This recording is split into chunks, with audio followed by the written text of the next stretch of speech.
छगन भुजबळ शरद पवारांच्या भेटीला अजित पवारांच्या पक्षामध्ये एक्झिट मोडमध्ये असल्याच्या चर्चा, तर अजित पवारांनाही भाजप महायुतीमधनं एक्झिट देण्याच्या तयारीत असल्याची शक्यता।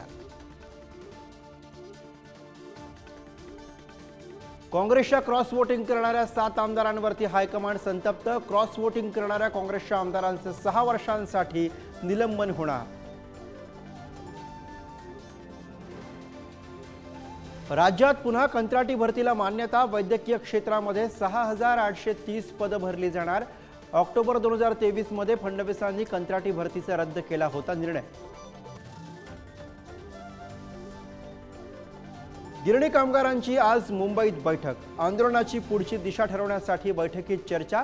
दादरच्या श्रमिक संघटनेच्या कार्यालयामध्ये बैठकीचं आयोजन। IAS अधिकारी पूजा खेडकर यांचा अकोल्यामधील प्रशिक्षण कालावधी पुढे ढकलला जाणार। खेडकरांविरोधात असलेल्या आरोपांमुळे प्रशासनाचा निर्णय।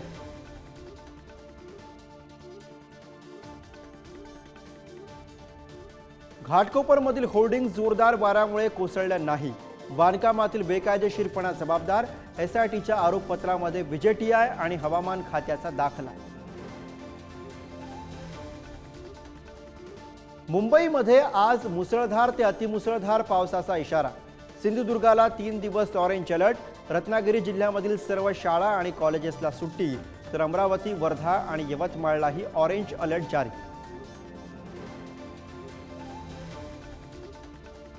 कोकण रेल्वेच्या अनेक गाड्या रद्द। रेल्वे ट्रॅकवरती मोठ्या प्रमाणामध्ये दगड आणि माती आल्यामुळे रेल्वे सेवा विस्कळीत। तुतारी, मांडवी आणि जनशताब्दी एक्सप्रेस रद्द।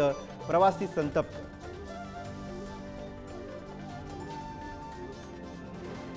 नगरच्या जामखेड तालुक्यामधील लेंडी नदीवरील पूल खचला। मुसळधार पावसामुळे लेंडी नदीला पूर। वाहतूक दुसऱ्या मार्गावरती वळवण्यात आल्याची माहिती।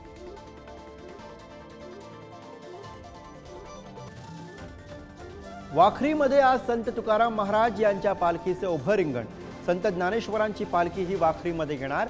उद्या पंढरपूरच्या दिशेने प्रवास करणार।